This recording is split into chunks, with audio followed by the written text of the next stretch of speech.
लड़की ही तो है, शादी कर दो। ओह, पता नहीं अब कौन टपक गया। जब दूसरी बार कॉल बेल बजी तो मीना चिढ़ गई। मीना का सिर भन्ना रहा था। उसकी समझ में नहीं आया कि इस वक्त कौन आया होगा और कौन इतना आधेड़ है कि तुरंत तुरंत 2 बार कॉल बेल बजा रहा है। बड़ी मुश्किल से उठकर उसने दरवाजा खोला तो सामने सुनंदा को देखकर उसे और भी गुस्सा आ गया। उसने मन ही मन में सोचा, लो आ गई ये चलता फिरता रेडियो। अब यहाँ की खबर लेकर सारे रिश्तेदारों में बांटती फिरेंगी। सुनंदा भी कम नहीं थी। आते ही सीधे भाभी के गले लिपट कर बोलने लगी, बधाई हो भाभी, अपनी गुड्डो की शादी तय हो गई। अब तो जल्दी से सगाई का मुहूर्त भी निकलेगा। आप जरा जल्दी से मुंह मीठा करवाइए। मीना को तो लगा कि एक बारगी सुनंदा उसके जले पर नमक छिड़क रही है। फिर उसे याद आया कि अभी नंदिनी की बातें बाहर कहाँ पहुँची हैं। अभी तो घर की बात घर में ही है।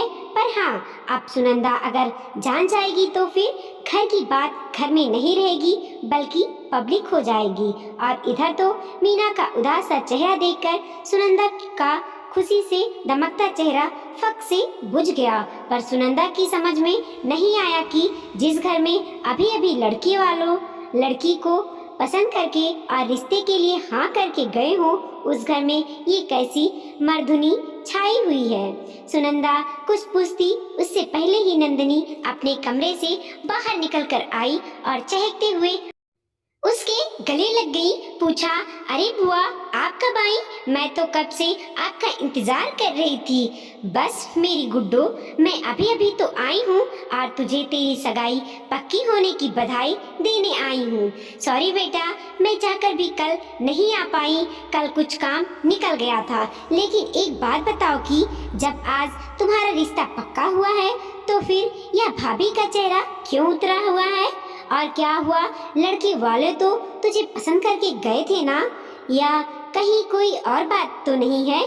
सुनो गुड्डो, कहीं ऐसा तो नहीं कि लड़की वाले तुझे नापसंद कर गए हैं और इसीलिए भाभी का मुंह लटका हुआ है? अपनी आदत के अनुसार सुनंदा ने एक साथ कई सारे सवाल पूछ लिए। नंदिनी बचपन से ही अपनी प्यारी बुआ की आदत जानती थी, इसीलिए सुनंदा को बैठाते हुए बोली, बस बस बुआ, मैं सब बताती हूँ। पहले आप थोड़ा सा पानी तो पी लो, दम तो ले लो।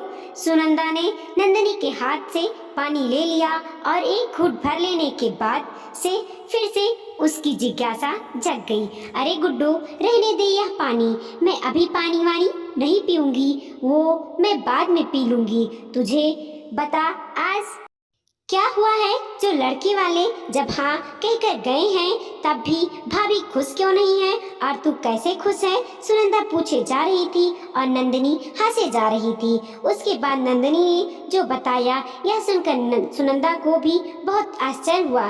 दरअसल आनंद जी के दूर के रिश्ते की बहन थी सुनंदा। पहले तो वह बुलंदशहर में ही रहती थी, तो गाजियाबाद से जब तब बुलंदशहर आना जाना लगा रहता था। पर अब पिछले दिनों उनके पति मथुरा में शिफ्ट हो गए थे, तो सुनंदा का इस घर में आना जाना थोड़ा कम हो गया था। वैसे तो सुनंदा बहुत चंचल थी और बहुत गौपड़ी भी, और कभी कभी तो इधर की बातें उधर करने में उसे बड़ा मजा आता था। उसकी इस आदत को मीना बिल्कुल पसंद नहीं करती थी। वैसे भी ननद और भाभी का रिश्ता ऐसा ही होता है कि बहुत कम ननद और भाभी में पड़ती है। ऊपर से सुनंदा की चबर चबर करने की आदत से मीना बहुत चिढ़ती थी। इसीलिए जब सुनंदा मथुरा शिफ्ट हो गई तो मीना ने चैन की सांस ली थी। पर एक बात थी, सुनंदा चाहे जैसी भी हो पर वह अपनी भतीजी नंदिनी को बहुत प्यार करती थी। नंदिनी ने ग्रेजुएशन के बाद MBA कर लिया था और अब आगे नौकरी करने के लिए यहाँ वहाँ हाथ मार रही थी। पर मीना यह चाहती थी कि वह अपनी बेटी के हाथ पीले कर दें और इसीलिए वह बार बार अपने पति आनंद पर जोर दे रही थी। तभी उन्हें सुरेश का रिश्ता मिला, जो कि एक मल्टीनेशनल कंपनी में काम करता था और उसकी दहेज की मांग ज्यादा नहीं थी। भले ही मीना पुराने ख्यालातों की थी, पर उसका अनुभव यह कहता था कि जब लड़कियां कामकाजी होती हैं तो अच्छे रिश्ते बहुत मुश्किल से मिलते हैं और कई बार तो कामकाजी होने के बावजूद भी लड़के वाले दहेज मांगते हैं और लड़के वालों के मन में एक वहम सा होता है कि कामकाजी लड़कियां घर गृहस्थी नहीं संभाल सकती और एक तरह से अपने ही दम पर अपने ही शर्तों पर जिंदगी जीती हैं और ऐसी लड़कियों को अच्छा रिश्ता मिलने में परेशानी होती ही है। इस समाज का कुछ ढांचा ही ऐसा ही था कि शादी ब्याह जैसा मामलों में कई सारी मान्यताएं अभी भी नहीं बदली हैं। इन्हीं सब बातों का ख्याल रखकर मीना नंदिनी का ब्याह जल्दी कर देना चाहती थी। वैसे तो नंदिनी ने अपनी तरफ से भरपूर विरोध किया था कि पहले वह नौकरी कर लेगी तभी शादी करेगी और इन दिनों वह नौकरी के लिए बहुत कोशिश कर रही थी।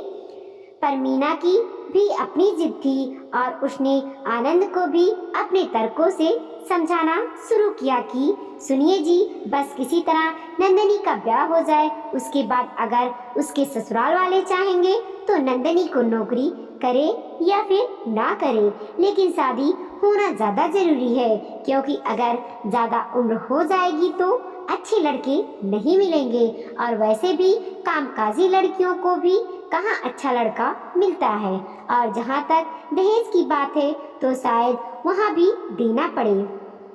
पत्नी की बातों में कुछ दम था जिसमें जिंदगी की सच्चाई और जिंदगी का अनुभव छुपा हुआ था। इसीलिए आनंद जी ने हार कर मीना जी की बात मान ली। वैसे भी आनंद जी की तबीयत इन दिनों कुछ ज़्यादा ठीक नहीं रहती थी और कुल जमा पूंजी भी वह चाहते थे कि नंदिनी की शादी के करने के बाद अपने घर बनाए। बेटी की शादी में जो खर्च होगा उसके बाद जो भी बचेगा उससे वह अपने लिए फ्लैट बुक करना चाहते थे ताकि बुढ़ापे में पति पत्नी के सिर पर कहने को अपना छत तो होगा। अभी तो वह किराए के मकान में रह रहे थे और इसीलिए आनंद जी भी अपनी पत्नी की जिद के आगे हार गए थे और जब सुरेश का रिश्ता आया तो उसे लड़की दिखाने के लिए मान गए थे। सुरेश एक मल्टीनेशनल कंपनी में काम करता था और एक दिन पहले ही सुरेश के घर वाले नंदिनी को देखने आए थे और उस वक्त चाहकर भी सुनंदा नहीं आ पाई थी क्योंकि उसके बेटे का इम्तिहान था और आज जो सुनंदा आई थी तो उसे समझ में ही नहीं आ रहा था कि भाभी उदास क्यों है क्योंकि उसने कल ही अपने भैया आनंद से पूछकर पता कर लिया था कि लड़के वाले नंदिनी से रिश्ते के लिए हाँ करके गए थे। तो जिस घर में एक दिन पहले लड़के वाले आए थे और रिश्ते के लिए हाँ कहकर गए थे, इधर सुनंदा यह जानना चाहती थी कि कल हुआ क्या था और नंदिनी अपनी बुआ को यह बताना चाहती थी कि हुआ क्या है। इधर की बात करने के बाद नंदिनी सुनंदा को अपने कमरे में ले गई और उसने एक कागज अपनी बुआ की तरफ पढ़ाते हुए कहा कि देखो बुआ, यह क्या है। तो सुनंदा ने देखा कि वह एक कंपनी का अपॉइंटमेंट लेटर था। तो सुनंदा ने आश्चर्य से कहा, यह क्या नंदिनी, यह तो तेरी जॉब का लेटर है, तू नौकरी करेगी। लेकिन भाभी तो तेरी शादी कराना चाहती है, तूने कल लड़के वालों से पूछ तो लिया है ना कि तुझे शादी के बाद नौकरी करने देंगे कि नहीं।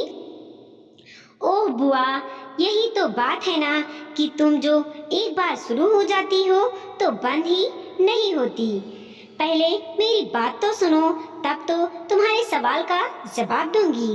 नंदिनी ने हंसते हुए कहा, अरे अब मैं क्या करूं, तू अब क्या करेगी बोल। अगर तू नौकरी करेगी तो आगे क्या होगा, तेरी शादी अभी होगी या टल जाएगी, कुछ तो बोल। बुआ मेरी बात ध्यान से सुनो, आपने सही सुना है बुआ की कल लड़के वाले आए थे और मुझे पसंद भी कर लिए और तू कह रही है कि तेरी शादी भी नहीं हो रही है, तू कहना क्या चाहती है, साफ साफ बता गुड्डो। मेरा दिमाग खराब हो रहा है बुआ, आप मेरी पूरी बात सुनती तो हो नहीं और बीच में ही टांग अड़ा देती हो। आप एक बार मेरी पूरी बात तो सुन लो, अपनी बात कहना बस। सुनंदा ने बच्चों की तरह अपने मुंह पर हाथ रखा तो नंदनी को हंसी आ गई और वह बोली, ठीक है, अब बता रही हूँ, बीच में अपना हाथ मत हटाना। सुनो, कल जब लड़के वाले आने वाले थे उसके पहले ही मुझे जॉब की अपॉइंटमेंट लेटर मिल चुकी थी और मैंने मम्मी पापा को कह भी दिया था कि लड़के वालों के सामने यह बात साफ साफ कह दे कि मैं नौकरी करना चाहती हूँ। तो फिर क्या? जब पापा ने यह बात लड़के वालों से कहा कि मैं नौकरी करना चाहती हूँ तो लड़के की माँ ने कहा कि हमें तो घरेलू लड़की चाहिए, कोई नौकरी वाली लड़की मिलेगी तो वह घर नहीं संभाल पाएगी, तो या तो तुम नौकरी के लिए मना कर दो या फिर हम इस रिश्ते के बारे में दोबारा सोचेंगे। लड़के की माँ इतना कह ही रही थी कि मम्मी ने कह दिया कि नहीं नहीं, आप लोग रिश्ता मत तोड़िए, अगर आप लोग नहीं चाहते हैं तो हमारी बेटी नौकरी नहीं करेगी और आप लोग जैसा चाहते हो वैसा ही करेगी। और पता है बुआ, इन सब बातों के बीच मेरे होने वाले पति सुरेश कुछ नहीं बोले और चुपचाप लल्लू की तरह बैठा रह गया। मैं समझ गई कि इसे दहेज भी चाहिए और घरेलू लड़की भी चाहिए और मुझे उसी वक्त गुस्सा आ गया और मैंने अंदर जाकर मम्मी से कह दिया कि मैं यह शादी नहीं करूंगी और मम्मी ने वह रिश्ता तोड़ा तो नहीं, बस तब से मुझे समझा रही हैं कि नौकरी की जिद छोड़ दो और इस शादी के लिए हाँ कर दूं। पर बुआ, नौकरी करना मेरा सपना है, मेरा एक ही तो सपना है कि मैं हमेशा से अपने पैरों पर खड़ी होना चाहती थी और अगर मैं अपने सपने से दूर हो गई ना तो मैं अपने आप से दूर हो जाऊंगी बुआ। इसीलिए मैं भले ही अभी शादी ना करूं लेकिन नौकरी नहीं छोड़ सकती। बहुत अच्छी नौकरी मिली है, सैलरी भी अच्छी है, टाइमिंग भी अच्छा है, तो मैं क्यों छोड़ूं। अच्छा, इतना बड़ा महाभारत इस घर में हो गया, तभी भाभी उदास है। और अब तू ही बता गुड्डो, मैं जो ये पर्स और घड़ी तेरे लिए लेकर आई, तेरी सगाई के लिए इसका क्या होगा। अब जबकि तूने तो शादी नहीं करनी है तो अब मैं जो बधाई का यह मिठाई और सामान लेकर आई तुझे बधाई देने के लिए उसका मैं क्या करूं। सुनंदा ने कहा। इससे के पहले कि नंदनी कुछ कहती, दरवाजे पर खड़ी मीना ने कहा, होगा क्या ननद रानी, वह पर्स लेकर मेरी बेटी अपने जॉब पर जाएगी और घड़ी भी पहनेगी और बधाई की मिठाइयाँ हम सब मिलकर खाएंगे। शादी तय नहीं हुई तो क्या, बेटी के जॉब लगने की मिठाई तो सब मिलकर खाएंगे ही और आपकी बधाई हमें स्वीकार है। नंदिनी चौंक कर अपनी माँ की बात सुन रही थी और सुनंदा को भी भाभी की बात कुछ समझ में नहीं आ रही थी कि अचानक भाभी कैसे मुस्कुराने और नंदिनी की नौकरी करने वाली बात भी मान गई। आखिर यह चमत्कार हुआ कैसे। सुनंदा कुछ पूछती उसके पहले ही नंदिनी ने अपनी मम्मी से पूछ लिया, आप तो मेरे नौकरी करने के खिलाफ थी और कह रही थी कि मैं नौकरी ना करके शादी कर लूं, फिर आप कैसे कह रही हैं कि मैं नौकरी कर लूं। तब मीना मुस्कुराते हुए बोली, बेटा मैं सुनंदा से बात करने तुम्हारे कमरे में आ ही रही थी कि तुम दोनों की बात सुनकर बाहर रुकना पड़ा क्योंकि तुम्हारे सपनों की बात हो रही थी। अच्छा माँ, तो आपने मेरे सपनों के बारे में सुन लिया। नंदिनी ने अपनी माँ के गले में हाथ डालकर कहा तो मीना ने उसके गाल पर प्यार से हाथ फेरते हुए लाड लगाया और कहा, हाँ बेटा, जब मेरी शादी हो रही थी तब मैंने भी अपने माँ के कहने पर अपने सपनों की कुर्बानी दे दी थी और घर गृहस्थी के साथ रमकर अपने सपनों को भूल गई थी।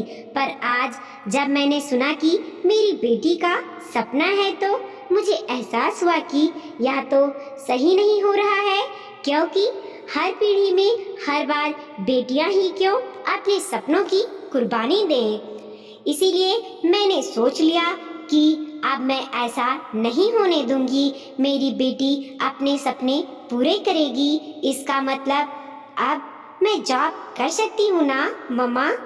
नंदनी ने पूछा तो मीना का जवाब तैयार था। जरूर करना मेरी लाडो, तुम जॉब भी करना और अपने सारे सपने पूरे करना। और उसके बाद जब कोई लड़का तुम्हारे सपनों के साथ तुम्हें अपनाएगा, तभी मैं अपनी बेटी का हाथ उस लड़के के हाथ में दूंगी। मेरी बेटी अपने सपने पूरे करेगी और खुले आसमान में अपना नाम का परचम लहराएगी। यह सुनकर नंदनी बहुत खुश हो गई और तब तक आनंद जी भी आ गए थे। उन्होंने सुनंदा से कहा, मेरी बहना, तू क्या मिठाई लाई है? चल सब मिलकर मुंह मीठा करते हैं। फिर नंदनी की तरफ मुखातिब होकर बोले, जा बेटा फटाफट चाय बना ला, फिर सब मिलकर तेरे नौकरी की बधाई देंगे। थोड़ी देर के बाद नंदनी चाय बनाकर ले आई और सब कोई चाय मिठाई खाते हुए सो रहे थे कि आनंद जी ने चॉकलेट का डिब्बा निकालकर नंदनी को पकड़ाते हुए कहा, बधाई हो बेटा, नई नौकरी और नई जिंदगी मुबारक हो। एक लड़की और लड़के दोनों के लिए करियर बहुत इम्पोर्टेंट होता है। बेटा अपनी नौकरी को बहुत ही आत्मविश्वास और ईमानदारी के साथ करना, क्योंकि इस दुनिया में सबसे ज़्यादा ज़रूरी है कि एक इंसान को अपने पैरों पर खड़ा होना और अपने आप सपने पूरे करना। जब कोई इंसान अपने पैरों पर खड़ा होता है, उसके बाद ही उसको जीवन साथी से भी इज्जत मिलती है और उसके बाद ही वह खुद से प्यार कर पाता है। आज नंदनी खुश थी, बहुत खुश, और घर में सब बहुत खुश थे। सुनंदा भी इसी खुशी में, खुशी के माहौल में रहकर जब अगले दिन घर चली गई तो कुछ ही देर में रिश्तेदारों और दोस्तों के फोन आने लग गए और सब नंदनी को नई नौकरी की बधाई दे रहे थे। तो मीना और आनंद जी मुस्कुरा रहे थे कि लगता है सुनंदा ने अपना काम कर दिया। जैसी कि सुनंदा की आदत है कि वह हर बात को अपने मन में नहीं रख सकती, सबको बता ही देती है। तो इसीलिए नंदनी की नौकरी वाली बात भी वह कैसे अपने मन में रख सकती थी, पर आज सब तरफ से नंदनी को जो बधाई मिल रही थी, इससे उसको खुशी भी हो रही थी और उसका आत्मविश्वास भी बढ़ रहा था। आज घर में सब और नंदनी को बधाई दे रहे थे और उसका चेहरा खुशी से खिला जा रहा था और मीना अपनी बेटी को मन ही मन में आशीर्वाद देकर उसकी बधाइयाँ ले रही थी कि आज उसकी बेटी का सपना पूरा होने जा रहा था। एक लड़की का शादी ही सबसे बड़ा सपना नहीं होता है, बल्कि आत्मनिर्भर होना भी अपने आप में बहुत महत्वपूर्ण सपना है। वीडियो को लाइक कीजिए, कमेंट कीजिए और अपने दोस्तों के साथ जरूर शेयर कीजिए। चैनल पे नए हैं तो प्लीज़ सब्सक्राइब कीजिए और देखते रहिए मोटिवेशनल स्टोरी। मिलते हैं और एक नई कहानी के साथ, तब तक के लिए नमस्कार।